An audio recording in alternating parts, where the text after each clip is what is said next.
You ever notice how the universe sometimes just throws you into a moment you'd never expect, and you realize right there, mid-case your whole life's about to take a sharp left? That's exactly what happened to me at a wedding I almost skipped. And honestly, if I hadn't been there, none of what I'm about to tell you would have unfolded the way it did. It started with me, Charlotte Ashford, rolling into that massive hotel ballroom. The kind with chandeliers so bright they make your eyes water, and everyone's trying too hard not to stare at the only woman in a wheelchair. Yeah, that happened except this time. I wasn't some business honcho on duty, no press, no PR, just me, showing up for Jessica, my college roommate, and one maybe three people who stuck with me through the messiest, hardest days of my life. You see, 3 years back, I ate it hard on a ski, slope spinal cord injury, the works. For a while, every invitation felt like an obligation, like I was being paraded out so other people could feel charitable. You get tired of managing their awkwardness, you know what I mean?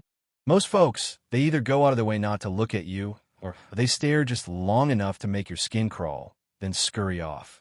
But Jessica always treated me the same as before, so there I was, posted up at a table near the back close enough to the exit in case I needed to make a quick escape, but not so far I felt exiled.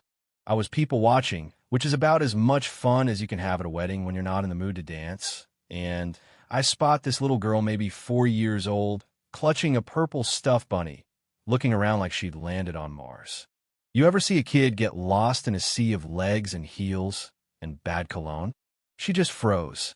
I rolled over, lowered my voice so I wouldn't spook her, and asked, "You lost, sweetheart?" She nodded, all business, like this was just another grown-up problem she was sure would get handled. "Can't find my daddy," she said, with this confidence only kids have, trusting the world to deliver. I asked her what he looked like. She said, "He's really tall, dark hair, and he got a suit like all the other daddies here." That made me laugh because half the guys there could have matched that description, but there was something earnest about her. "I'm Charlotte. What's your name?" I asked. She stuck out her chin. "Lily. And my daddy's the best daddy in the whole world."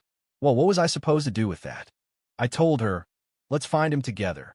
I hadn't even started scanning the room when this man bursts over, out of breath, all relief and apology, clearly been panicking. He drops to her level and hugs her tight, and I'm just background until Lily says, "Daddy, this is Charlotte. She helped me." He looks up, and here's the twist, doesn't do the usual thing. Doesn't avoid eye contact, doesn't look past me, doesn't give me that pity smile. Just says, "Thank you. I'm Michael." I was about to start tearing the place apart.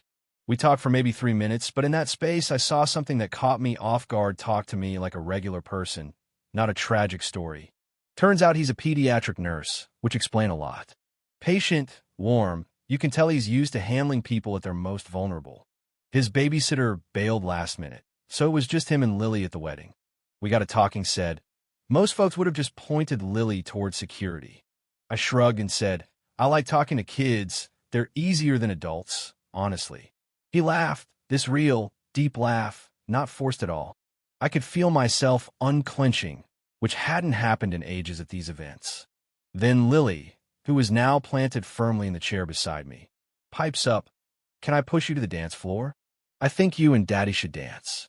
Michael's cheeks go a little red, and he tries to brush her off. "Not everyone likes to dance, honey. But here's the thing." I surprised myself and said, "Actually, I'd love to. I haven't danced since my accident, but why not?" Michael grinned at me, not with pity, but like he was genuinely up for the adventure. "We'll figure it out," he said. And so we did. That first dance was a little awkward wheelchair, and all but Michael adjusted, matched my rhythm, Lily giggling and clapping like our own private cheer squad. For the first time in years, I wasn't just the girl in the chair. I was someone worth sharing a dance with. People started watching, sure, but it didn't feel like the usual pity party. Something about Michael's energy changed the whole room. By the end of the song, I was grinning so wide my cheeks hurt. Later, Michael found me at the dessert table, looking a little nervous. Man's got this 6-foot frame, but he's shy as a high schooler. "Charlotte," he says, "would you have dinner with me? Not as a thank you, but because I actually like talking to you. You ever have a moment where you feel seen for the first time in forever?" That was it. Yeah, I told him I'd like that. We started seeing each other after that night. Michael was patient, but not patronizing, asked questions, sure, but never made me feel like a burden. Lily adopted me instantly. She'd draw pictures of the three of us, tape them up in my apartment, act like this was the most natural thing in the world. The funny part? It was. Michael's job at the hospital made him unflappable blood, chaos, kids throwing up, nothing fazed him. When we went out, he'd hold doors, not because I needed him to, but because that's just who he was. It was easy in God. I hadn't had easy in my life for a long time. Now here's where things take a little detour. About 6 months in, Michael's ex-wife shows up, the kind of woman who wears tension like perfume. She hadn't seen Lily in almost a year, but all of a sudden wanted to reconnect. At first, I braced myself for drama, but to my surprise, she and I actually got along. Turns out, she wasn't the villain I was. Or at least, I felt like it at first, invading a family that had been shattered by divorce and bad timing. But she saw how happy Lily was with me and Michael, and she pulled me aside one afternoon, said, "You're good for them. Don't ever doubt that. You want a twist?" There it is, the so-called threat turned out to be a supporter, not a saboteur. It made everything that came next easier. The months rolled on. Michael and I built our routines, family dinners, hospital shift changes, weekend trips to the park with Lily. I started to forget, most days, that I was the woman in the chair. I was just Charlotte.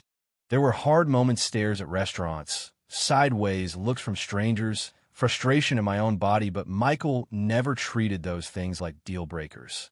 He once told me, "Your wheelchair isn't you. It's just a detail. I love the whole picture." I still remember the night. He said he loved me. We were sitting outside in my garden, the one I'd made accessible with wide paths, and lo, beds me, little rebellion against a world that loves to put barriers in front of you. He looked at me, right in the eyes, and said, "I fell for your intelligence, your stubbornness, your humor, all of it. The chair? That's just a thing." I couldn't help but laugh and cry and laugh again because I'd almost forgotten what it felt like to be wanted like that. 2 years after that wedding, we got married in the same ballroom, Lily spinning around as our flower girl in her little purple dress, making everyone smile. My dress was tailored to be beautiful, whether I was sitting or standing. Nobody could say I didn't look like I belonged up there. Michael and I danced, and this time the whole room joined in, no awkwardness, just joy. There was a moment as I looked out at everyone, Jessica, her new husband, even Michael's ex smiling in the corner when it hit me. Sometimes the things that make you feel most vulnerable turn out to be the very things that open you up to real connection. Sometimes you have to stop managing everyone else's comfort. Let them see the whole messy, glorious truth of you, and let the right people find you. Of course, life isn't some fairy tale. There are days I still get stuck in doorways, days my body aches, moments when I wish things were different. But I wouldn't trade any of it, not the crash, not the chair, not the awkward wedding moments, because all of it led me to a family I never thought I'd have. Some people say fate, some say luck. I say, sometimes you just have to show up, even when you're tired, even when you'd rather hide. You never know who's going to need you or who you might need right in that moment. So, let me ask you, have you ever felt like life boxed you in, only to realize the box at a door you just hadn't tried? Would you have rolled out onto that dance floor, or would you have stayed back, afraid of what people might think? Share your story. Tell me what you do. Argue about it if you want, because honestly, the only way we change anything, our own stories or each other's, is by talking about what's real. Where do you stand? Is courage showing up, or is it letting yourself be seen for who you really are? I'd love to know.